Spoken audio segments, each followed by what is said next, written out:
Hello, bachcho. Let's read the question first. The question says, if a radiation has both the particle and wave properties, how can one decide which property to use in describing the physical phenomenon? Okay. Question ये कह रहा है कि light has, we all know that light has dual nature.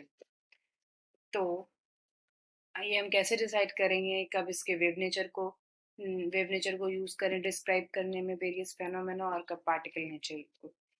तो the key concepts is की concept क्या है ये देख लें. की कॉन्सेप्ट यहाँ पे सिंपल सी चीज़ ये याद रखना है कि लाइट हैज़ डुअल नेचर या radiation has dual nature.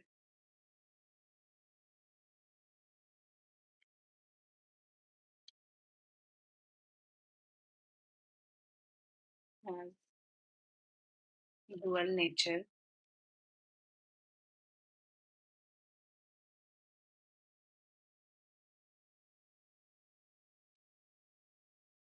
It has both the particle and wave characteristics. Both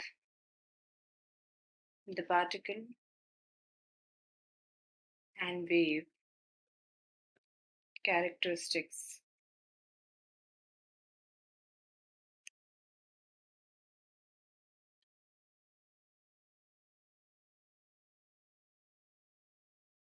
Some phenomena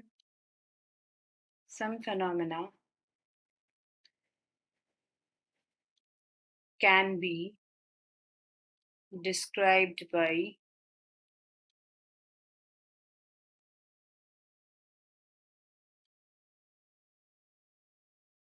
by wave nature and some by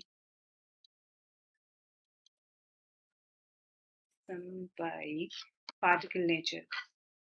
Let's correct it first. Some phenomena can be described by wave nature and some by particle nature.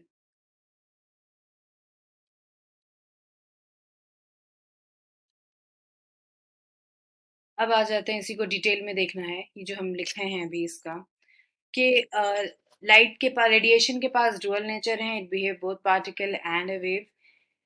And जब particle nature है तो कुछ phenomena को हम describe करेंगे bye particle nature और कुछ phenomena जो है वो वेव नेचर ऑफ लाइट से डिस्क्राइब होगा. तो वेव नेचर ऑफ लाइट से जो फिनोमेना डिस्क्राइब होता है उसमें हम क्या क्या पढ़े हैं. इंटरफेरेंस, डिफ्रैक्शन, पोलराइजेशन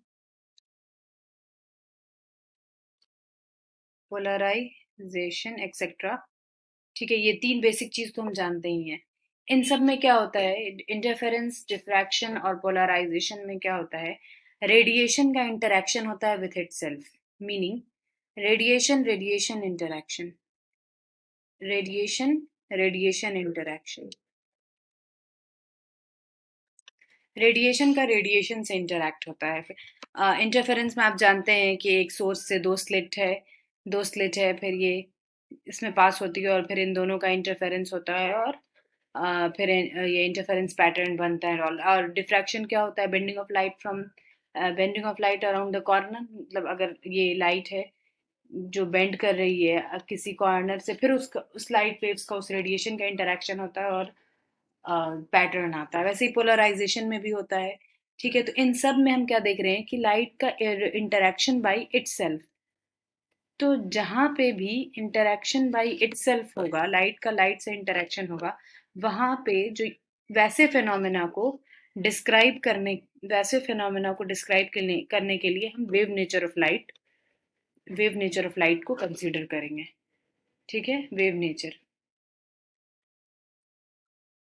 और फिनोमेना लाइक अभी जो पढ़ा, फोटो इलेक्ट्रिक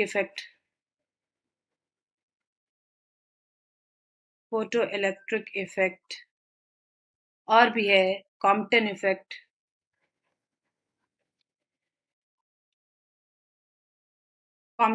इन सब में क्या होता है, फोटो इलेक्ट्रिक इफेक्ट में क्या होता है, रेडिएशन का इंटरेक्शन विद द मैटर है.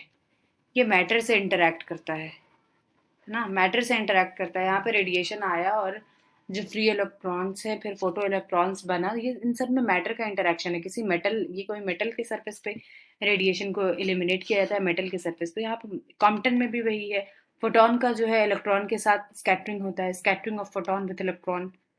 तो इन सब में scattering of photon and electron,